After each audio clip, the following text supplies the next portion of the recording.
British Foreign Secretary James Cleverly, who delivered a plan to Parliament, spoke to Laura Macon Isherwood, and he says the updated report aims to tackle challenges arising out of a more assertive China on the global stage, especially against a backdrop of Russia's war in Ukraine. Mr. Cleverly also described the Indo-Pacific, the world's new center of gravity, adding that Britain wants to engage with Beijing to see greater peace and stability. The 2001 integrated review was the most comprehensive assessment of defence, of foreign affairs, of development policy since the end of the Cold War. But of course, with Russia's invasion of Ukraine, it was right that we took stock. And what we saw is a lot of the assessment that we made in 2001 has been vindicated by circumstances, perhaps at a faster pace than even we had anticipated. So it was right that we revisited some of those assumptions.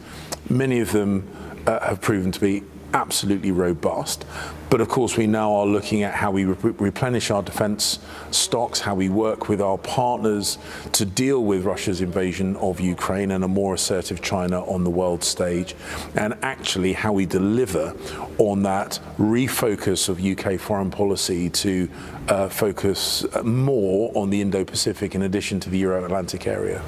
Let's just focus on that China sort of element as well. There has been, as you say, this sort of strengthened language when it comes to talking about that part of the world. The increased assertiveness in the Indo-Pacific is referenced. Just how much of a threat does China pose in that region, but also then, you know, wider as well? I think one of the things that we have to try and do is get out of the habit of describing China or being tempted to describe China like one word at a time. It's not something we do with any other bilateral relationship in the world. And China is a large, sophisticated, wealthy, powerful and growing force in the world. And we have to deal with it accordingly. Now, there are some areas where, of course, it is in the global interest for us to work collaboratively and in close coordination with China on, for example, things like climate change, on environmental protection, for example.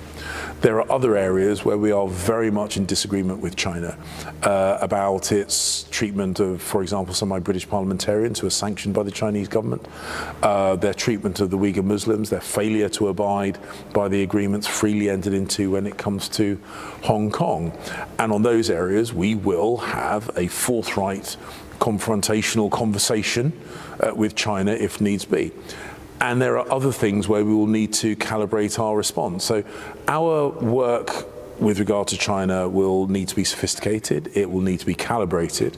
That's what we said in the integrated review refresh. And I think those people hoping that we will distill it down to a single word, unfortunately they are going to be disappointed because it's more complicated than that.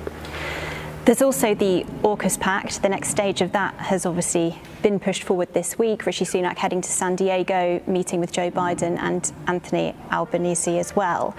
China's reacted quite badly to that, basically saying that the UK, the US and China are embarking on a path of error and danger. How do you tackle that kind of relationship, particularly, as you say, when the UK and the West do need that relationship with China, not just for trade, but for other more pressing global issues like climate change?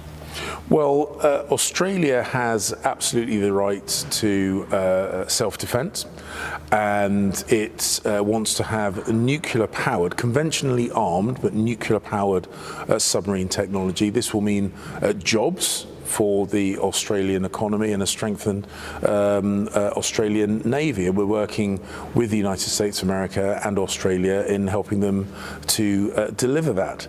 That is not directed towards China. That's about supporting a long-standing friend and ally when it comes to Australia, and working in conjunction with another long-standing friend of the United States of America.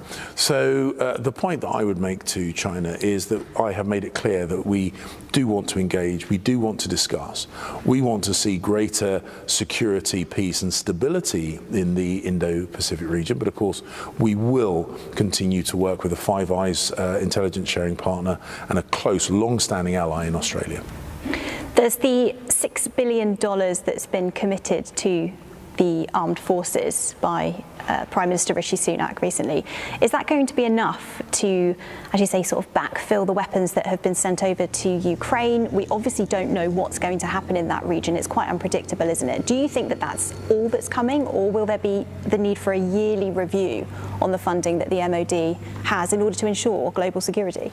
It should be remembered that that $5 billion commitment that I announced yesterday was specifically to help replenish our ammunition stocks that we've donated to Ukraine to support our nuclear endeavour, but also it sits on top of a record level of defence investment that was made, that was committed to in 2020.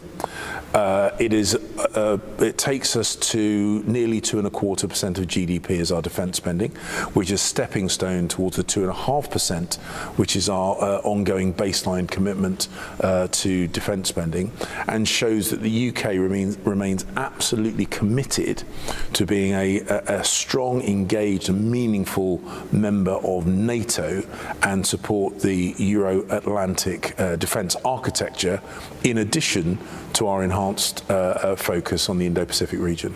Just finally, touching on that, just how vital and important is the Indo-Pacific to the UK?